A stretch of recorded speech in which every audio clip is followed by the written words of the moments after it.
So I'm going to kick us off. Thanks so much, both to our panelists and to the audience for joining us today. We're here to talk to, awesome. We have Kyle as well. We're here to talk to 4 experts from the Umbraco ecosystem on composable digital experience platforms, or composable CDXP, a term that I'm sure that we've all heard a lot about lately, especially if you attended the US Summit. Umbraco is also called the friendly CMS, where CMS means content management system. But as our CEO, Kim Snoy Madsen, likes to say, content is not enough anymore. Today's digital demands require modules like e-commerce, product information management, or PIM, and personalization. And that's why we're building integrations to help you compose flexible and user-friendly solutions that content editors like me love to work with. So if you're wondering who I am, I'm your host, Chloé Skye. I'm from the marketing and communications team at Umbraco. I met our guests that are here today at the Umbraco US Summit in Charlotte, North Carolina last week. Again, welcome to everyone who's watching now and to everyone who might be watching this recording back later. If you're watching now and you do want to watch it back, that will be available to you. We're going to get to it in just a moment, but I want to remind everyone who's attending that if you have any questions during the event, please put them in the chat and we'll try to get to them towards the end. For now, I'm going to give each of our guests about a minute to introduce themselves and what they do so that you can learn who we're hearing from today. Philip, why don't you start? Thank you. Yeah, my name is Philip. I'm the CTO at Umbraco. So I work with the engineering and product teams to make strategies and make our products as great as possible. And of course, a lot of what I do in the DXP space is with partnerships and building integrations and making sure that all of that happens and that we integrate with the right partners and that we're easy to integrate to. So I guess that's more or less me. Awesome. Martin, we'll go to you with your Pimberly background. Hi, thank you. I'm Martin Balaam. I'm the CEO and founder of Pimberly. We're a SaaS PIM DAM platform. And obviously we partner with great people like Umbraco because ultimately we're all trying to create this fantastic joined up journey for those digital customers. Thank you so much for that. I'll go to you, Scott.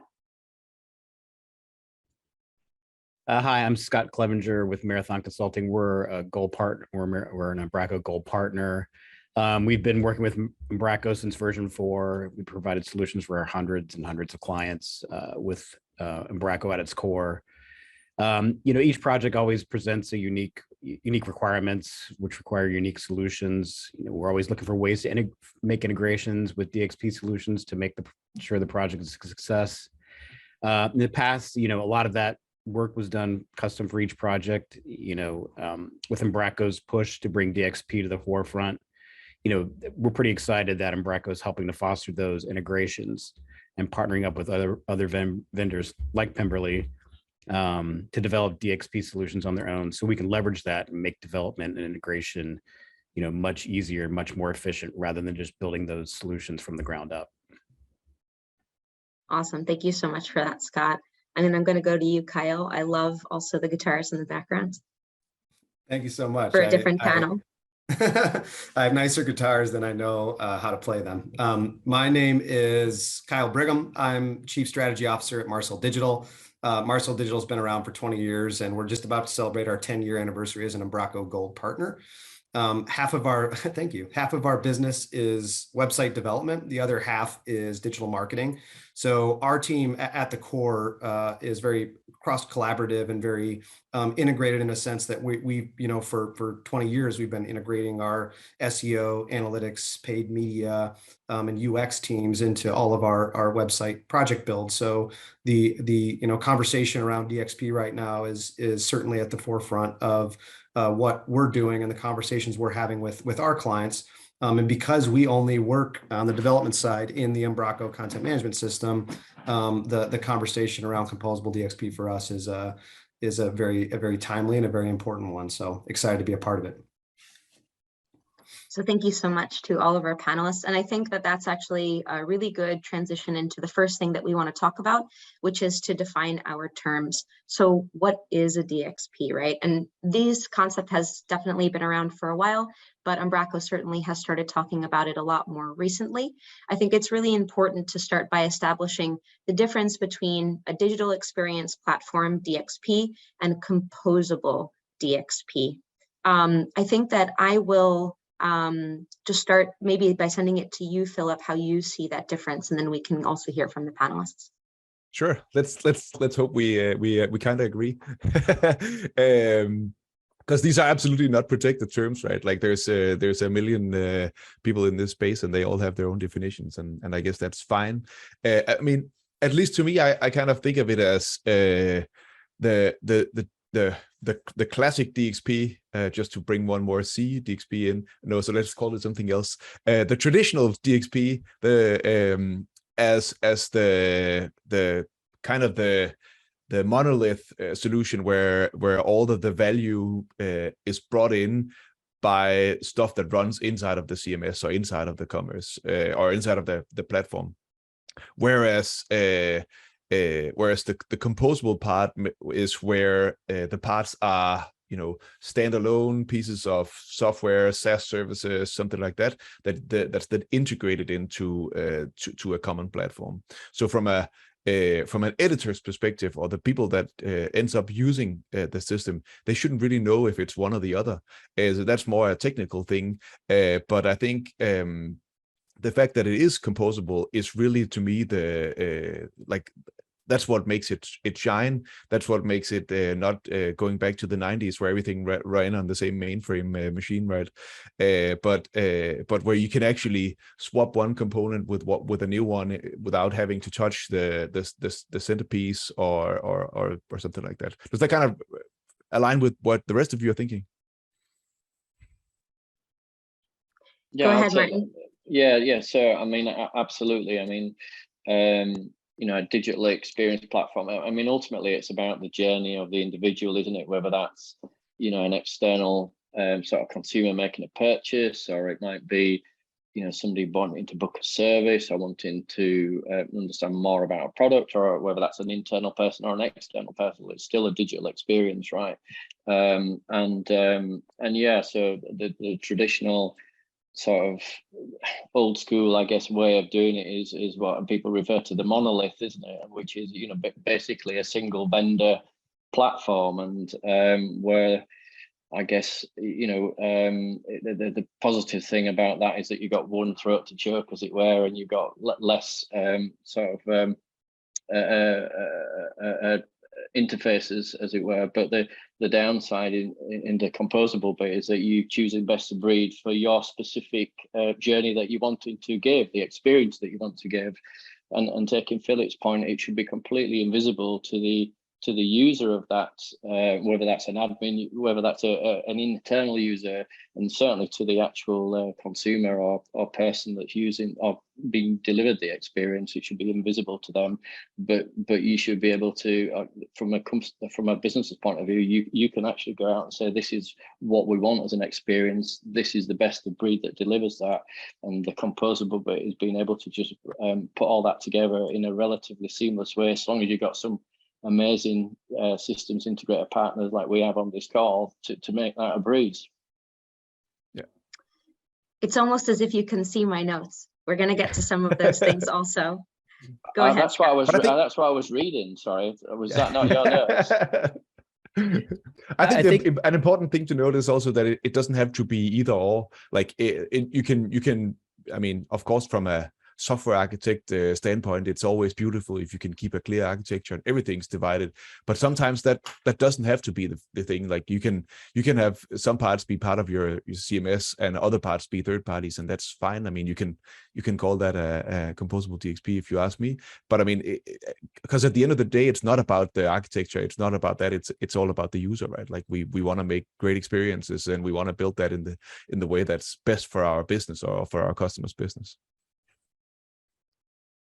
I think one thing that's important, as between composable versus monolithic, if a customer comes to you with a specific requirement for an integration with something that doesn't fit within a monolithic or, a DXP, Umbraco is able to, be flexible enough to integrate with an existing requirement of something that we have to use this system, be it an integration that may be already developed, or, since Umbraco is so developer friendly, we're able to leverage the core and build out those integrations with another system. So we can take whatever they throw at us and bring to us and integrate with that system, fairly seamlessly.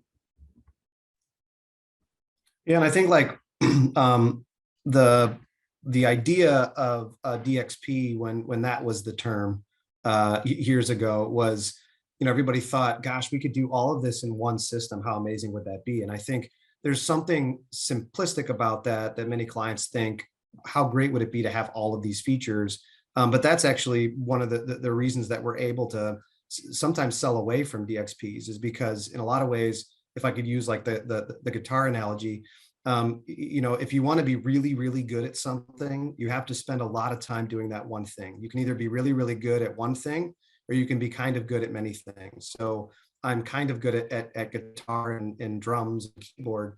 But if I really want to be good at guitar, Van Halen was, or Eddie Van Halen was practicing, 10 hours a day to be the guitarist that he was, right? And I think in a lot of ways with the DXP, people were realizing like, it's so great that Sitecore has, not to call out Sitecore, but Sitecore has personalization in their content management system. But as people started to use it, they thought, yes, they have it, but it's not as good as it could be. And we're running into these challenges. And so then they kind of break out and make their own personalization that works better than, the plugin version for the DXP. And I think that's one of the beautiful things about Composable DXP is that you have sort of this best in breed, and that Umbraco for many years has been saying, we don't want to be all those things. We want to be the best content management system there is. And it sort of brings all those pros together in one place. So I love the fact that it's kind of moving in that direction. Yeah, I think that's an awesome answer. And actually, the next thing that I wanted to ask about was about the benefits of Composable DXP. We've talked a little bit about that, but I want to ask about it directly. So when, in your opinion, should a business or a brand consider engaging an agency for a DXP? I think I'd like to go in Composable in reverse order here with you, Kyle. What do you think about that? What are the considerations? Yeah, I mean, mainly it has to do with, in my opinion, it's sort of what systems you're using right now and what's working well. So if you're utilizing a number of systems to integrate with your current website, and those are working really well for you, it seems sort of counterintuitive to just blow it all up and move to a DXP, just for the simplicity of having all of those things in one place, right? Like if you've been using a personalization platform, you've been using Pardot or something, it seems counterintuitive to go backwards into a DXP. So, but on the other side of that, I guess, would be that if, somebody came to us and they weren't utilizing any other systems, and they were still fairly new to the game, in a lot of ways, a DXP can be advantageous in a sense that it kind of gives them a taste of all of those pieces, and they can kind of vet out how much they would use or won't use. Again, when we sell against Sitecore, if it is in fact not the right solution, if we sell against it, we'll ask like, yeah, I mean, it has all these things, but typically people buy into Sitecore and pay the large license fee, and then they only use 20% of what it has to offer. So it becomes, the idea of it is better than the execution of it. Yeah, and that's also the difference between these monolithic DXPs as well versus a composable. Any of our panelists would like to add something about the benefit of a composable DXP? I think just to piggyback off of what Kyle said, I think it's a project by project basis. I mean, it's like you said, if you want to come in and you don't want to blow everything up, and you figure out what is their specific industry, what do they need to tackle, what are their goals they're looking to accomplish, and then you find solutions for that, right? And I think, like Kyle's saying, we've run into cases where they're only using that much of a larger system. And so what we're able to do is to customize that and fully customize it to make it so it meets their demands. Yeah, I mean, I like to think of it like, I don't know, 5-10 years ago, when the single page app technology kind of hit the web market, right? We started making that split between the front end and the back end of the website, because people wanted to build a rich experience for the front end, but they also wanted to be able to build a new front end without having to switch everything underneath out.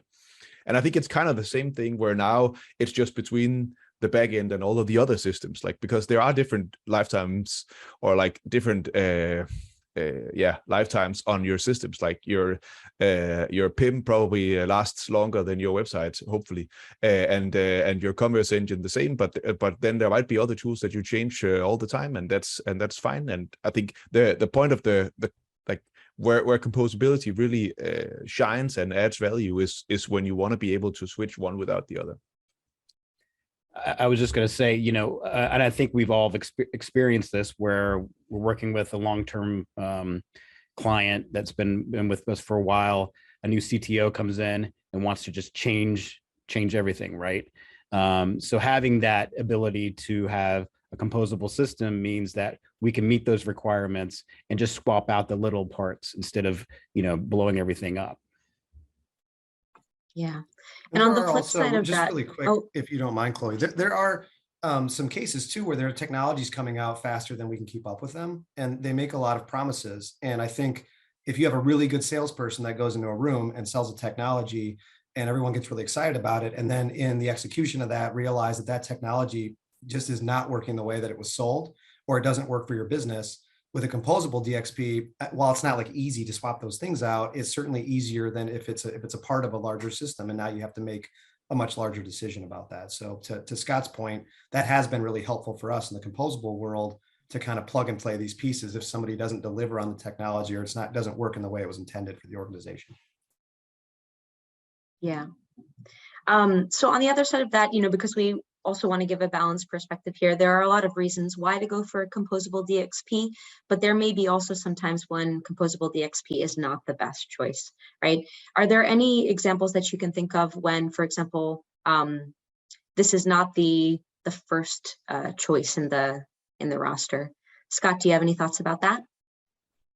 I think Kyle kind of touched on this earlier. If you go in and you have an existing system or some existing solution in place that they've just been using forever, and it just doesn't make sense to move them to the latest and greatest or move them to a separate system.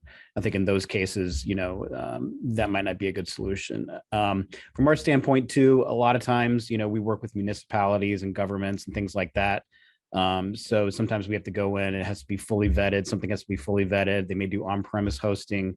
So there may not be the ability to interface with those because of certain requirements. So I think those are the kind of the situations that we see. Yeah, that's really good. Also with a specific industry. Kyle, is there anything that you would want to add to what you said earlier about that? Yeah, I mean, I think in a lot of ways, like if an organization is, it depends on the size and sort of, in some ways, the politics of the organization, right? Like if they are really ingrained in, I'll keep using as an example because it's easy to speak about, but like Sitecore, if they've been utilizing Sitecore for many, many years, and even though a composable DXP may make sense in some ways, it's much more harder to go in and sort of pitch the blowing up of this technology and say, listen, Sitecore is great, but this composable version is way better.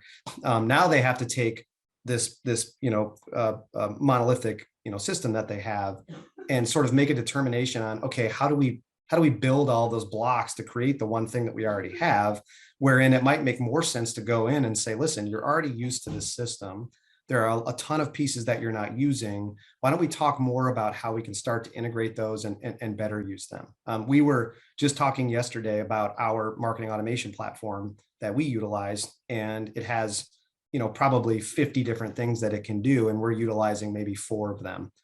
So if we had, somebody who came in who was really passionate about utilizing the tool at 100%, or we had a consultant who could kind of help us build that out a little bit better, we might start using 85% of it. It's just the fact that we haven't been using it, and it'd be easier for us to build that out versus someone to come in and say, you know what, let's blow that up and start all over again and build all these 50 things separately. I think I saw a drawing somewhere. Somewhere. I'm just trying to give credit, but I don't remember who it was. That said, like, if you look at a complexity scale, the DXP stuff is really good in either end, but it might suffer a little bit in the middle, because like in the small end, you go with all the default integrations and everything's easy, and your time to market is super short. But as soon as the complexity grows a little bit, more often than not, then you need some kind of custom integration. The default integration doesn't do exactly what you need, and that's where you need agencies to help you build that integration. Or I mean, if you have developers in-house, of course you could do that as well. But more often than not, you want to use some experts for that. And then like that's where the return on investment thing needs to go into, because I mean that's where like you spend a lot of time on building custom integrations. And of course, if it's very complex, then there's lots of value and lots of stuff, and it definitely makes sense. But there might be a spot there in the middle where it's like maybe sometimes the classic DXP or something is fine. It's a good trade-off.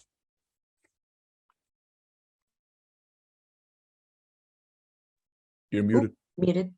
Martin, did you want to add to that? I saw that you unmuted. Yeah. So I'm checking one of the other points in terms of a monolithic sort of DXP. I mean, if you've got a very risk-averse organization, sort of heavily regulated, and they're fearing more about all the interface risks and all the, sort of several different potential suppliers that they're having to, solutions are having to do, and and if they've got really bad digital journeys, the crazy thing is it might be quicker for them to just go down the monolith route, at least as a starting point, because they'll get it in and they'll start using it, and then to start looking at what are the bits of the customer journeys that it's just not doing it for us, and then sort of like start bringing in those taking the point that you can still bring in best of breed even if you've got a monolith in there already. But it might, as I say, in those instances it might be quicker and easier from a procurement point of view to get on with it. If you're that CTO sat there having to think, how on earth do I transform this journey for my consumers and customers? Yeah, I think we got a wide range of perspectives here. I think that was really wonderful. And I want to zoom out for just a moment before we zoom back in. So of course, as I said at the top, everybody here on this panel attended the Umbraco US Summit last week, exactly to the day in Charlotte, North Carolina. And Composable DXP was also a major theme at the summit. And I'd like to recap that for a moment. I would love if each of you could take a minute and just share your favorite moment of the summit, a really great speaker, something that you learned, or a gem of a conversation that you had that you'll take away from that. I know that I spent a little bit of time talking to Martin about that at the summit, and I'd love to start with you. Yeah, I mean, I guess from my point of view, all the partners coming together in one place was just like, it just sort of personified what Composable was about, in terms of all of you interoperating, and just like we want to do with our platform. So for me, it was the community coming together, and we'll talk more about about what more we can do as it were to make it seamless and frictionless for our customers. But that was the main thing for me, was coming together and talking and sharing ideas and sharing customer experiences. I'll go to you next, Kyle. Yeah, I mean, to echo what Martin said, I think one of the really interesting things was how the US Summit has been continually growing over the years, and the showing from HQ in Denmark was really tremendous. And to have the support and see the growth of Umbraco, it really kind of echoes what we're seeing on the agency side. Separate from that, I mean, an individual note that I took away, it's something I've been thinking about a lot, is actually the speech given by the e-commerce folks. I think it might have been Soren, I can't remember. But is this idea of moving towards, we're in sort of like a specialized world right now, where somebody does personalization really well, or they do content management really well, or they do marketing automation really well. And there's this idea that it's going to continue to move towards super specialization. It's just going to keep getting more and more micro specialized, which would mean that the way that we think about a composable DXP with all of these, maybe let's call it like 5 or 6 systems, could turn into 20 to 30 systems that do things really, really well instead of just really well. So that to me, he made the prediction on stage, and it's something that we've been talking about internally at Marcel. I believe it's going that direction as well. Even in like the PIM world as well, right? Like there was a moment where Martin and his team saw that the technology out there was not acting the way that it could or should be. So they built Pimberly, right? And that's going to continue to grow. And that's something that I think we're going to have to all deal with. And we're going to have to all think about, especially from an agency perspective, where we're putting these pieces together that right now we're putting together maybe 5 or 6. In the future, it could be putting together 30 or 40. Awesome. Scott, what about you? What did you enjoy about the summit? I kind of enjoyed hearing from all the presenters and how DXP helped them build successful sites and help them solve solutions. But one of the more interesting presentation from Heather Floyd, she basically took it from a developer standpoint. And I think it was important to basically what she made the analogy was DXP is really building out integrations. So it's something you've always been doing. So you may hear from these, larger or more fleshed out solutions like Pimberly and digital asset management and content personalization and things like that. But really it comes down to integrating with other systems. So it's something we've been doing all along, right? And I think to, piggyback off of what Kyle was saying, it's exciting to see all these things coming together and more solutions coming out. So when a client comes to us with some needs, we don't have to build those out of the box. And I know I've probably already touched on this before, but integrating those and making it easier, making it quicker to develop these projects for them, and then determining that best of breed approach. Yeah, that's really relevant. And also not, Philip, to not let you share what your favorite moment of the summit was, but I think it is a perfect moment as part of answering this question to also share a little bit, because of course you had a talk in the morning at the summit explaining Umbraco's approach to creating digital solutions in the new era of CDXP. If you could talk a little bit about that too. Yeah, I think, yeah, absolutely. So, for us to go into that space, what we need are integrations. We need integrations, as Scott says, that are off the shelf. And we need to make sure that when those don't exist and you have to create them yourself, that is as easy as possible. And Umbraco's always been famous for being flexible and easy to use, and developers has really liked it. So we're off to a good start, and that's both what you're saying.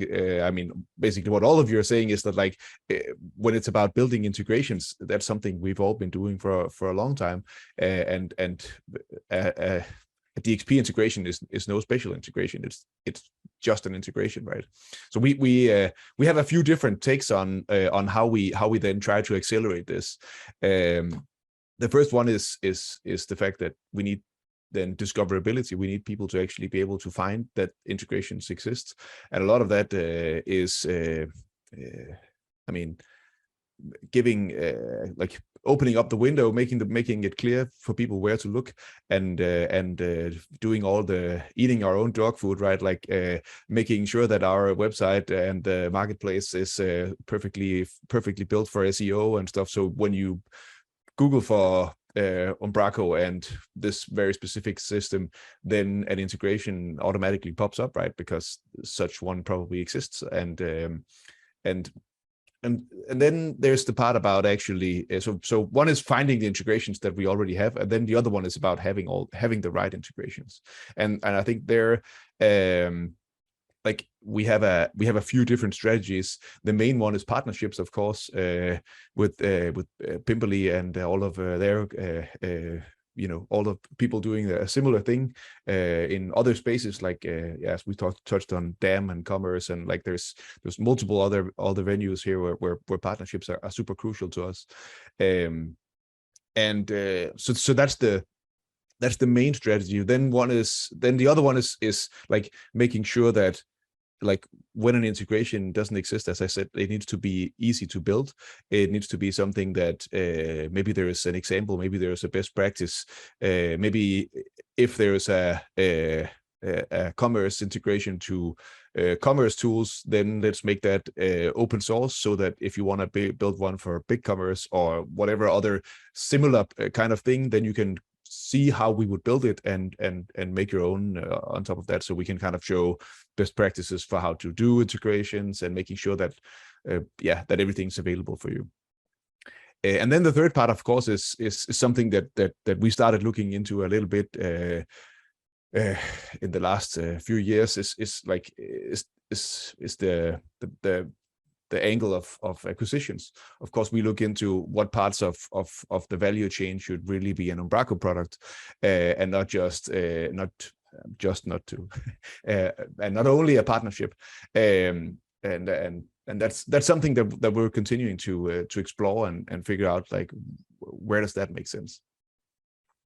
So those are kind of the different approaches we take for how we see Umbraco becoming a good and relevant player in that CDXP space. Thanks so much for that, Philip. At this point, I just want to remind all of our attendees that if you have any questions at any point, please feel free to pop them in the chat. We are at about half hour now, but I'm really enjoying the conversation, so we'll keep it going with a few more questions. Now I want to ask our panelists what CDXP has meant for how you build solutions for customers or how you integrate a solution. Can you share either a solution that you've built, or in the spirit of the very collaborative Umbraco community, perhaps a solution that you've seen somewhere in the Umbraco ecosystem that you think is a really excellent example of CDXP? And I'll allow sort of volunteers on this one. Yeah, I can start with a couple that we've done. One is very simply, like with a marketing automation platform. We had a SaaS company that we worked with who relies heavily on marketing automation, and the experience that their marketing team had was just a very clunky one, where they were logging into the marketing automation platform and then just sort of utilizing like macros to integrate forms on the website. And the way that they were doing it on their old system, when we took over, we said, we can make this experience much, much better for you, where we can actually pull in some of the high level information that you're continually updating. We can pull that right into Umbraco, so you can make very quick changes to Pardot directly from the Umbraco interface. And when we launched that for them, it completely changed the efficiency of their marketing team, because they're consistently launching campaigns on the marketing automation platform. So that one was just kind of a basic example. The other one is, we're working on a platform right now for a system that creates perks for very large organizations. So you work for an organization, you can log into a platform and you can get discounts on all sorts of different stuff. And that's one of the perks of working at that organization. The actual company that runs that has a very intricate backend that was clunky and was built 15 years ago. So we're rebuilding that on Umbraco, and it actually relies on probably 5 different systems that all sort of come together in harmony through Umbraco. And the changes that they've seen are such that, they believe that it's going to sort of revolutionize the way that they do things internally there, once they kind of get people away from the knowledge of a 15-year system, moving towards, doing things a lot more efficiently. So we've seen, a composable DXP work really well in those cases where it not only made things a little bit easier, but it improved efficiency at the organization to the tune that, they could utilize their time and efforts elsewhere to grow themselves even further, the technology or the organization.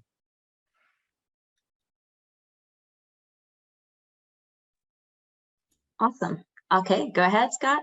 I was just going to say, yeah. I think we've seen a lot of. I think it's most of the integrations we've done is with, marketing solutions like Microsoft Dynamics.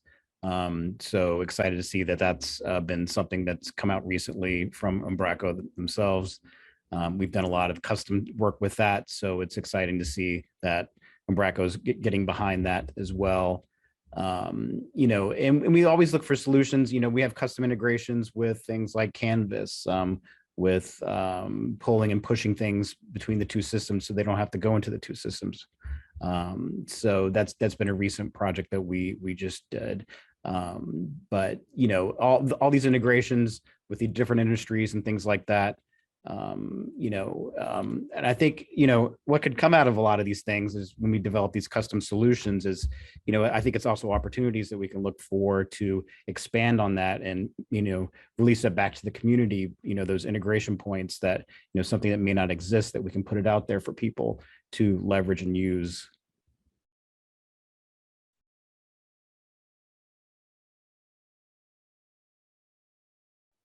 You can go ahead, Philip. I saw that you unmuted.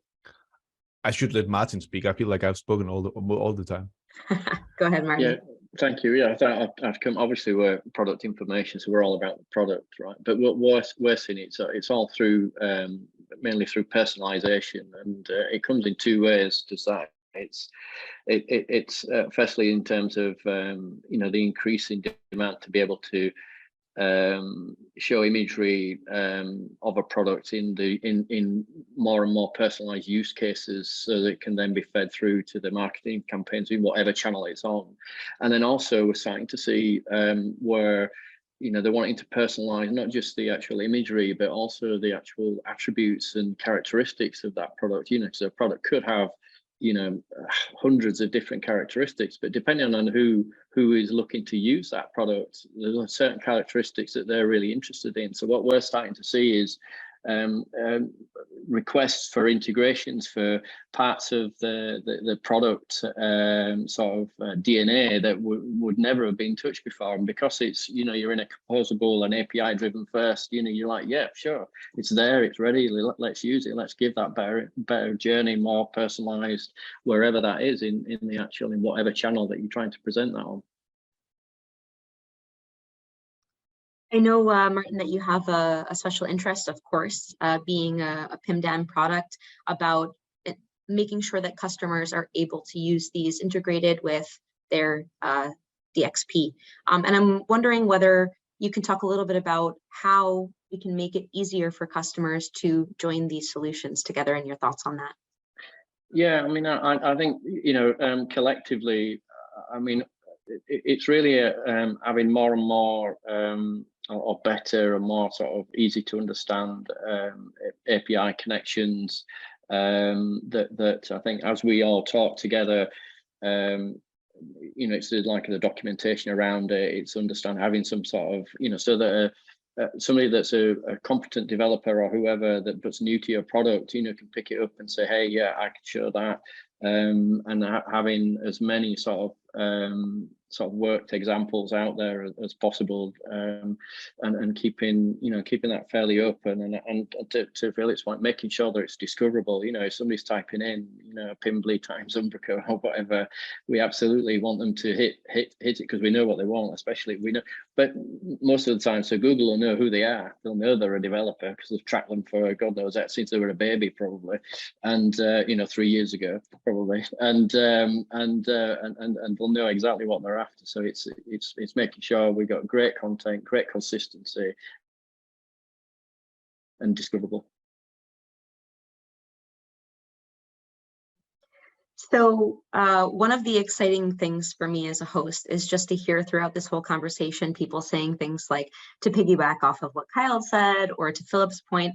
And I think it's really wonderful that there is this really friendly feeling between even partners, part of the Umbraco ecosystem. And the last question that I want to ask before we see if there are any questions from our audience is a question about you know, partnership and collaboration. What more can we do to share feedback from the customers between the partners, or to understand what they want from the joined up customer journey?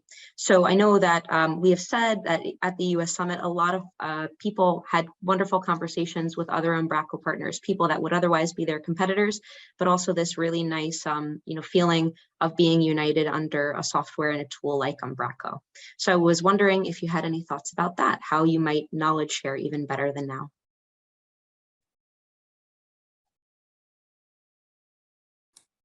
I mean, it's a really great question. I think you kind of hit on the biggest point, which is I think Umbraco is a really unique community in that, in general, everyone's willing to share. We're willing to share experiences, to share what worked and what didn't work. There's never really that sense of competition, if anything, friendly competition, right? As far as like sharing feedback, I mean, I do think like roundtable discussions work really well, whether in person or virtually. I think that, when we all sort of saw the first iteration of the marketplace, I think that was a really cool experience into getting us all thinking about, gosh, what would we love to see in the marketplace, and got the wheels spinning there. So there might be something with some feedback to the marketplace. If something's missing, maybe people can make recommendations on what they'd like to see, and then partners can kind of pick up how maybe they can help contribute to the marketplace. But I think, continuing to keep those conversations, open, and if there was, perhaps some sort of centralized forum to do that, I think it would be really helpful. Whether or not that's actually a forum, which interestingly enough, I think we could use a forum for Umbraco maybe in the marketplace. I don't know, because that's been asked a couple times, but maybe something like that, either virtually or in person. Yeah. Just talking about the marketplace, it might be interesting if it's shared and open, what's getting searched for in the marketplace, because I can't see that would be particular, as long as it's anything, so everything's anonymized or whatever, but I can't see that being particularly secret or whatever, or commercially sensitive. But it would certainly help the partners if we know what people are asking for, and we have it, but we've just not allowed, for whatever reason, they just can't find it, or worst case, we've not actually published it. Yeah, that's a really good point. That's definitely something we should look into. Scott, I think I saw you unmute before, if there was anything that you wanted to add. Yeah, I think everybody just hit on it. I think the collaboration, keeping the lines of communication open, have some sort of, like, maybe it's Discord, maybe it's I know the Discord community, that's a great community. Lots of open communication.